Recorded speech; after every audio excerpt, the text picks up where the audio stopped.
Islamic উক্তি শুধু আমাদের জীবন বদলে দিতে পারে তা নয়, এমনকি যারা বিধর্মী তাদেরকেও দেখাতে পারে আলোর পথ। জীবনে চলতে গিয়ে আমরা বিভিন্ন সমস্যায় আপতিত হয়ে ভেঙে পড়ি। বিপদ আসলেই ভেঙে পড়তে হবে তা কিন্তু নয়, ধৈর্যের সাথে সাথে মনকে অটুট রাখতে হবে।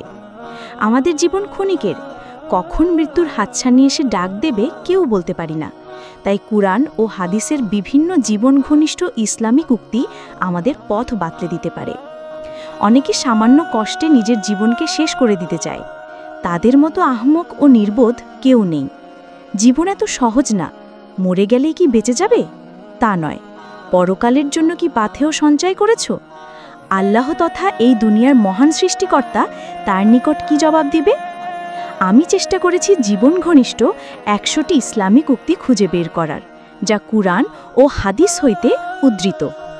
আল্লাহ আমার এই চেষ্টাকে কামিয়াব করুন, আমিন। কুরআন হইতে সংগৃহীত ইসলামিক উক্তিসমূহ। ১.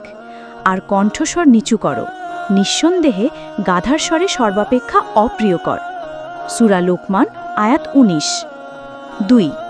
মাতাপিতা, আত্মীয়স্বজন, অনাথ ও দরিদ্রদের প্রতি সদয় ব্যবহার করবে, মানুষের সাথে সদালাপ ও প্রাঞ্জল ভাষায় কথা বলবে। সূরা বাকারা আয়াত ৮৩। ৩.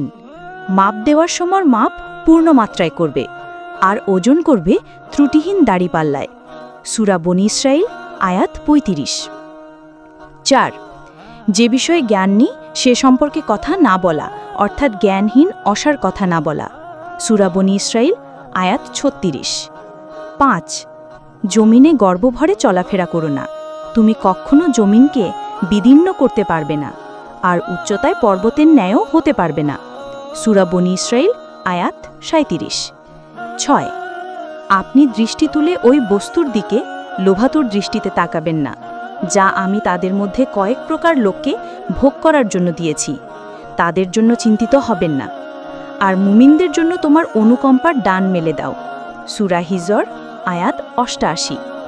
৭.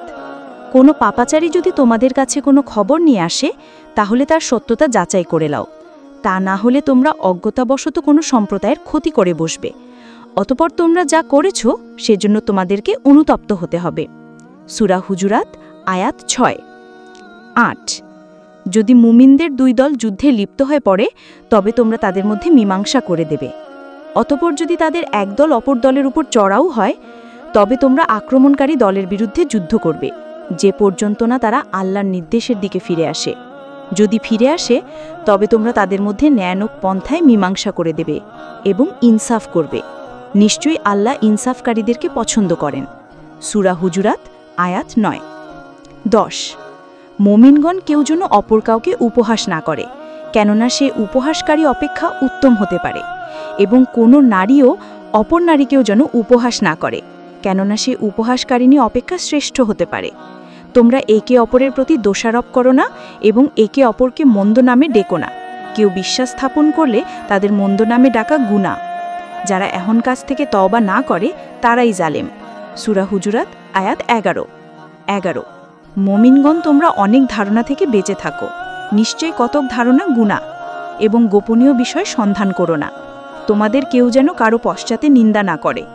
তোমাদের কেউ কি তার মৃত ভাইয়ের গোশত খাওয়াকে পছন্দ করবে? বস্তুত তোমরা তো একে ঘৃণাই করো। আল্লাহকে ভয় করো, নিশ্চয়ই আল্লাহ তওবা কবুলকারী, পরম দয়ালু। সূরা হুজুরাত আয়াত ১২। ১২. হে বনি আদম, তোমরা প্রত্যেক নামাজের সময় সাজসজ্জা পরিধান করে নাও, খাও ও পান করো এবং অপব্যয় করো না, তিনি অপব্যয়কারীদের পছন্দ করেন না।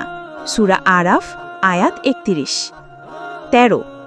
তোমরা সাক্ষী গোপন করো না, সে ব্যক্তি তা গোপন করে তার অন্তর পাপী। সূরা বাকারা আয়াত ২৮৩। ১৪. আমরা রসুলগণের মধ্যে কারো ব্যাপারে তারতম্য করি না। সূরা বাকারা আয়াত ২৮৫। ১৫. পরস্পর বিচ্ছিন্ন হইও না। সূরা আল ইমরান আয়াত ১০৩। ১৬. তোমাদের ভেতর এমন একটি দল থাকা উচিত যারা ভালো কাজের প্রতি আহ্বান জানাবে, সৎ কাজের আদেশ দেবে এবং মন্দ কাজ থেকে বারণ করবে। সূরা আল ইমরান আয়াত ১০৪। কুরআনের আরও জীবন ঘনিষ্ঠ